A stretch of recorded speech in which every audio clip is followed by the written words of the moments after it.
Para a gente começar aqui o nosso bate-papo, por que a prisão do ex-presidente Lula é considerada política? Bom, Lula é um prisioneiro político e a gente pode dizer isso basicamente por duas razões. Em primeiro lugar, porque o processo dele é injusto, é repleto de ilegalidades. Em segundo lugar, porque o tratamento conferido a ele é diferente do tratamento conferido aos demais políticos e cidadãos que estariam na mesma situação. Então, em primeiro lugar, por que é um processo repleto de ilegalidades? Desde o primeiro ato, quando ele foi conduzido coercitivamente, sem qualquer previsão legal, que é um sequestro, na verdade, né? Foi sequestrado lá às 6 horas da manhã, levado para a Polícia Federal para prestar depoimento sem conhecer o processo, até o último ato, que foi agora a prisão dele, relâmpago, repassando aí por todos os atos do processo, a investigação, vazamento ilegal de áudio de uma presidenta da República em exercício com ele, a denúncia sem qualquer fundamento com base em convicções, o indeferimento de provas durante o processo, a sentença que condena o sujeito por um crime diferente do que foi imputado a ele na acusação, o acórdão, julgamento da apelação pelo TRF lá de Porto Alegre, TRF4, quando eles julgam a apelação diferente da sentença e diferente da denúncia por uma nova situação, até agora, no julgamento aí do habeas corpus no Supremo Tribunal Federal, quando se nega de novo, num voto assim, né, que a gente podia ficar falando o programa inteiro sobre o voto da ministra Rosa Weber, a incoerência dela, mas é uma situação totalmente de pressão do Supremo Tribunal Federal, que acaba com a presunção de inocência e por fim, cumprimento relâmpago pelo juiz Sérgio Moro, lá de Curitiba, determinando a prisão. Então, repleto de ilegalidades, cheio de ilegalidades, mas não é só isso. Não é só isso. Além da ilegalidade, porque todo mundo fala não tinha prova, foi condenado sem prova, é verdade. Mas é pior do que isso, porque os demais políticos e demais autoridades, demais cidadãos em situação idêntica a ele, têm um tratamento diferente. É isso que demonstra o processo penal de exceção, a seletividade política. Então, o elemento político está presente nessa, tanto na ilegalidade quanto na seletividade. Diversos políticos foram acusados, contra diversos políticos existem muito mais provas, existe vídeo, existe extrato bancário, existe mala de dinheiro, existe delação, como tinha essa, e para os outros, não. Para os outros, às vezes, a gente teve agora o caso do Geraldo Alckmin recente, o Ministério Público Federal pede para mandar para eles não, mandam para a Justiça Eleitoral. Então, todos, essa seletividade está presente. Rapidez também, exato, né, Fernando? Exato, o elemento temporal, né? Passa o julgamento da apelação na frente, passa a execução da pena na frente. O elemento político, a perseguição política é muito clara.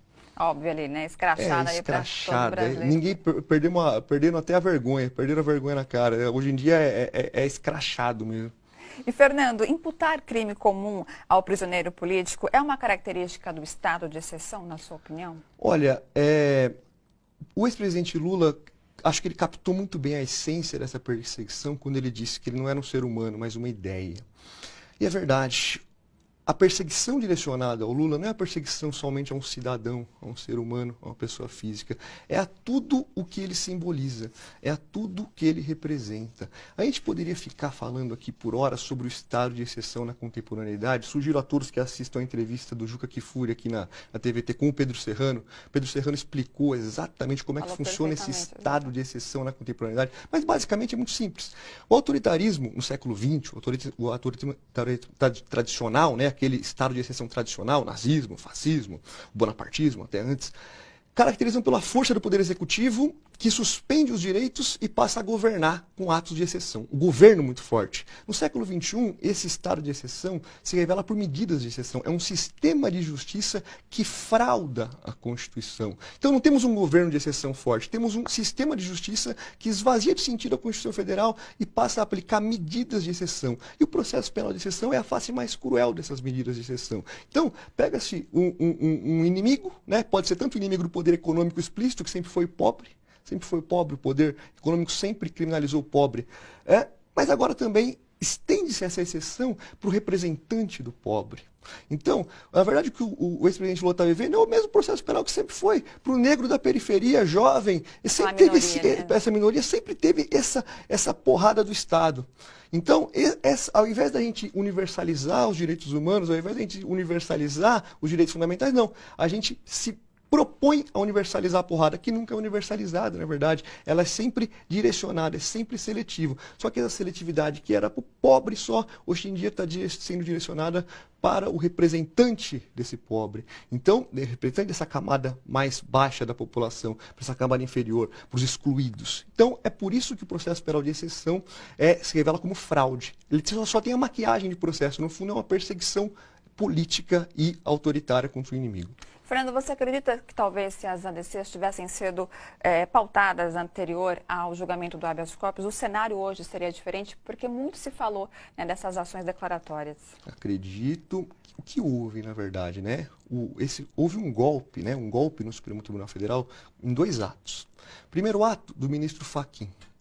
O julgamento deveria ter sido realizado pela turma. Não tinha razão para ir para o plenário. O erro começou Isso. Se fosse pela turma, a ordem seria deferida. Tinha ganho habeas corpus. Por quê? Porque na turma prevalece o entendimento de que a presunção de inocência vale. Esse foi o primeiro golpe. Tirou da turma e jogou no plenário. O segundo golpe foi da presidenta, da ministra Carmen Lúcia. Ela passou o habeas corpus na frente da ADC. Para quê? Para pressionar a ministra Rosa Weber. Então, a ministra Rosa Weber sofreu pressão da mídia, da Rede Globo, bateu lá na porta dela, fez pressão, dos militares, o general fez pressão, e todo esse aparato do poder neoliberal, do poder econômico, estava pressionando a ministra Rosa Weber. E o voto dela, a gente nem precisa dizer nada, é só aquele resumo, né? Ela diz em síntese, eu tenho um entendimento, mas vou votar contrariamente ao meu entendimento para respeitar uma maioria. Verdade. Que isso é a maioria porque eu estou votando diferente. Ou seja, é a contradição em si mesmo. Carece de qualquer elemento lógico, mas tem toda essa maquiagem, né, de legalidade para ocultar mesmo esse golpe, para ocultar mesmo essa perseguição ao inimigo. Perfeito. Bom, Fernando, agradeço mais uma vez sua participação aqui no seu jornal e os seus esclarecimentos. Sempre um prazer, contem comigo.